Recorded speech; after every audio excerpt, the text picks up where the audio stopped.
Item ಯಾವುದೇ ಇರಲಿ try ಮಾಡಿ ಆಚಿ ಚಿಕನ್ ಮಸಾಲಾ. ಆಚಿ ಚಿಕನ್ ಮಸಾಲಾ. ಬೇಸಿಗೆ ಮಕ್ಕಳ ಪಾಲಿಗೆ ರಜಾ ಮಜಾ ಸಮಯ. ಮಕ್ಕಳು ಬಿಸಿಲಿನ ತಾಪವನ್ನು ಲೆಕ್ಕಿಸದೆ ಆಟಗಳಲ್ಲಿ ತೊಡಗಿಸಿಕೊಳ್ತಾರೆ. ಈ ಸಮಯದಲ್ಲಿ ಬಿಸಿಲಿನಿಂದ ಮಕ್ಕಳಲ್ಲಿ ಉಂಟಾಗುವ ಆರೋಗ್ಯದ ಸಮಸ್ಯೆಗಳ ಬಗ್ಗೆ ಕೆಲವೊಮ್ಮೆ ಪೋಷಕರು ಗಮನ ಹರಿಸದಿರಬಹುದು. ಹೀಗಾಗಿ ಬೇಸಿಗೆಯಲ್ಲಿ ಮಕ್ಕಳನ್ನು ಹೊರಗೆ ಬಿಸಿಲಿಗೆ ಆಡಲು ಬಿಡುವ ಮುನ್ನ ತೆಗೆದುಕೊಳ್ಳಬೇಕಾದ ಮುಂಜಾಗ್ರತಾ ಕ್ರಮಗಳ ಬಗ್ಗೆಯೇ ಹೇಳ್ತೀವಿ ನೋಡಿ.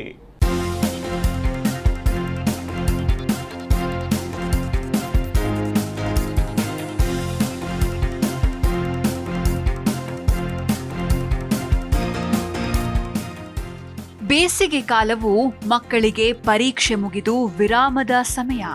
ಆದರೆ ಮಕ್ಕಳು ಬಿಸಿಲಿನ ತಾಪವನ್ನು ಲೆಕ್ಕಿಸದೆ ಆಟ ಹಾಗೂ ಇತರೆ ಚಟುವಟಿಕೆಗಳಲ್ಲಿ ತೊಡಗಿಸಿಕೊಳ್ತಾರೆ. ಈ ಸಮಯದಲ್ಲಿ ಬಿಸಿಲಿನಿಂದ ಮಕ್ಕಳಲ್ಲಿ ಉಂಟಾಗುವ ಆರೋಗ್ಯದ ಸಮಸ್ಯೆಗಳ ಬಗ್ಗೆ ಕೆಲವೊಮ್ಮೆ ಪೋಷಕರು ಗಮನ ಹರಿಸೋದಿಲ್ಲ. ಆದರೆ ಹೆಚ್ಚು ಬಿಸಿಲಿನಲ್ಲಿ ಆಟವಾಡೋದು ಡಿಹೈಡ್ರೇಷನ್ ಅಂದ್ರೆ ನಿರ್ಜಲೀಕರಣಕ್ಕೆ ಕಾರಣವಾಗಬಹುದು.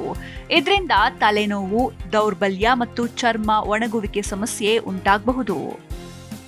ಬೇಸಿಗೆಯಲ್ಲಿ ಮಕ್ಕಳನ್ನ ಹೊರಗೆ ಬಿಡುವ ಮುನ್ನ ತೆಗೆದುಕೊಳ್ಳಬೇಕಾದ ಮುಂಜಾಗ್ರತಾ ಕ್ರಮಗಳ ಬಗ್ಗೆ ನೋಡ್ತಾ ಹೋಗೋದಾದ್ರೆ, ಬೇಸಿಗೆಯಲ್ಲಿ ಆಟ ಆಡುವ ಭರದಲ್ಲಿ ಮಕ್ಕಳು ನೀರನ್ನ ಕಡಿಮೆ ಕುಡಿಯುವ ಸಾಧ್ಯತೆ ಇರುತ್ತೆ.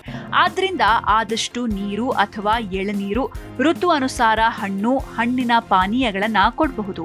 ಇದು ನಿರ್ಜಲೀಕರಣವನ್ನ ತಪ್ಪಿಸಿ ಮಕ್ಕಳು ಚಟುವಟಿಕೆಯಿಂದ ಇರಲು ಸಹಾಯ ಮಾಡುತ್ತೆ ಅಂತ ವೈದ್ಯರು ಸಲಹೆ ನೀಡ್ತಾರೆ. ಇನ್ನೊಂದು ಪ್ರಮುಖ ಸಮಸ್ಯೆ ಹೀಟ್ ಸ್ಟ್ರೋಕ್. ಹೆಚ್ಚು ಬಿಸಿಲಿನಲ್ಲಿ ದೀರ್ಘಕಾಲ ಇರೋದ್ರಿಂದ ದೇಹದ ತಾಪಮಾನ ಏರಿಕೆಯಾಗುತ್ತೆ.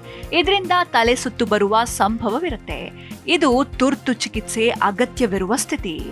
ಮನೆಯ ಆಚೆ ಆಟವಾಡುವ ಮುನ್ನ ಇದಕ್ಕೆ ಮುನ್ನೆಚ್ಚರಿಕೆ ತೆಗೆದುಕೊಳ್ಳೋದು ಅಗತ್ಯ.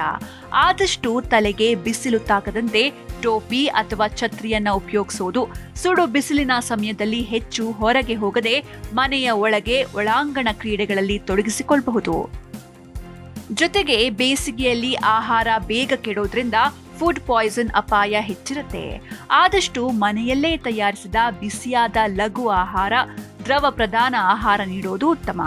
ಬಿಸಿಲು ಅಂತ ಅತಿಯಾಗಿ ತಣ್ಣನೆಯ ಪಾನೀಯಗಳು ಮತ್ತು ಐಸ್ ಕ್ರೀಮ್ ಹೆಚ್ಚು ಸೇವಿಸೋದ್ರಿಂದ ಗಂಟಲು ಸೋಂಕುಗಳು ಹಾಗೂ ಜೀರ್ಣಕ್ರಿಯೆ ಸಮಸ್ಯೆಗಳು ಕಾಣಿಸಬಹುದು.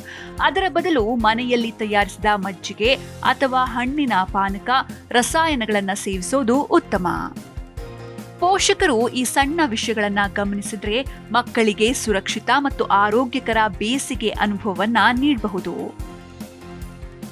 Bureau report, Zee Kannada news.